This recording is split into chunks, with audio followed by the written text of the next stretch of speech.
Hello everyone, welcome to agro information and technology channel. Friends, ఈరోజు కొత్త video వచ్చిన మీకోసం. ఈ వీడియో వచ్చేసి వెంకటరమణ డైరీ ఫామ్ వీరబాబు గారి దగ్గర 3 దూడలు అమ్మడానికి ఉన్నాయి. కపిల ఒంగోలు దూడలు. ఇవి పాలపల్ల మీద ఉన్నాయని చెప్పడం జరిగింది. అడ్రస్ వచ్చేసి తూర్పుగోదావరి జిల్లా రాజమండ్రి దగ్గరలో జగ్గంపేటలో.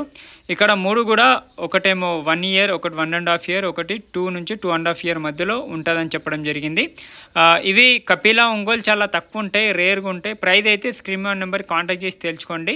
ఇవి కొంచెము ఒంగోలు ఆవులు ఎలా ఉంటాయంటే అంతరించిపోతున్న జాతి కాబట్టి, అందులో ఇది ఇంకా కపిల కాబట్టి కొంచెం కాస్ట్లీ ఉంటాయి. ఈ దూడలు ఎవరైనా తీసుకొని పెద్ద ఆవులు తీసుకుంటే మీకు లక్షల పైన ఉంటుంది కాబట్టి దూడలు తీసుకుంటే తక్కువ రేటుకి పడతాయి. ఇవి తీసుకొని కూడా పెంచుకున్న మంచి బ్రీడ్ మనము తయారు చూసుకోవచ్చు. ఆంధ్ర, తెలంగాణ, కర్ణాటక ఎక్కడికైనా ట్రాన్స్పోర్ట్ ఇస్తామని అయితే చెప్పడం జరిగింది. వీళ్ళ దగ్గర పొంగునూరు ఆవులు చిన్నవి ఉంటాయి కదా, పొంగునూరు ఆవులు కపిల కూడా దొరుకుతాయి, ఒంగోలు ఆవులు దొరుకుతాయి, పొంగునూరు ఆవులు అన్ని రకాల ఆవులు, దేశీ రకాల ఆవులు దొరుకుతాయి ఒంగోలు పొంగునూరులో.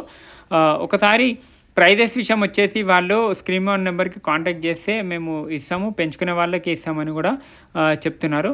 చూసుకోవచ్చు. ఇది 2 ఇయర్స్ పైన ఉంటుంది. క్వాలిటీ కూడా చూడండి, మంచి క్వాలిటీ ఉంది, లెంత్ ఉంది. కపిల ఆవులు చాలామంది ఇంట్రెస్ట్ చూపిస్తుంటారు, ఎందుకంటే ఎవరైనా తోటలు ఉన్న వాళ్ళు లేకుంటే ఫామ్ హౌస్లు ఉన్న వాళ్ళు ఇవి పెంచుకుంటే ఖర్చు ఏముండదు ఒంగోలు ఆవులకు. వీటి పాలు మీకు అన్ని ఆవుల కన్నా శ్రేష్టమైనవి ఒంగోలు ఆవు పాలు. ఎవరికైనా కావాల్సిన వాళ్ళు ఒక ఆవు తీసుకొని పెంచుకొని అవే పాలు తాగినా కూడా మనకు మంచిది, కల్తీ పాలు తాగకుండా. ఆ విధంగా చూడండి. ఇది ఎక్కువ దానా ఖర్చు ఎక్కువ ఉండదు. ఓపెన్ గ్రేజింగ్లో మేసొచ్చి కూడా మీకు 2.5 లీటర్స్ 3 లీటర్స్ పూటకి ఇస్తాయి మీకు ఈజీగా.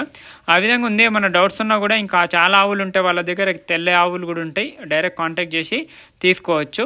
స్క్రీన్ నెంబర్ కాంటాక్ట్ చేయండి. ట్రాన్స్పోర్టేషన్ వాళ్ళు చేస్తారు. ఆంధ్ర, తెలంగాణ, కర్ణాటక ఎక్కడికైనా చేసామని అయితే వాళ్ళు చెప్తున్నారు. Thank you. జై హింద్.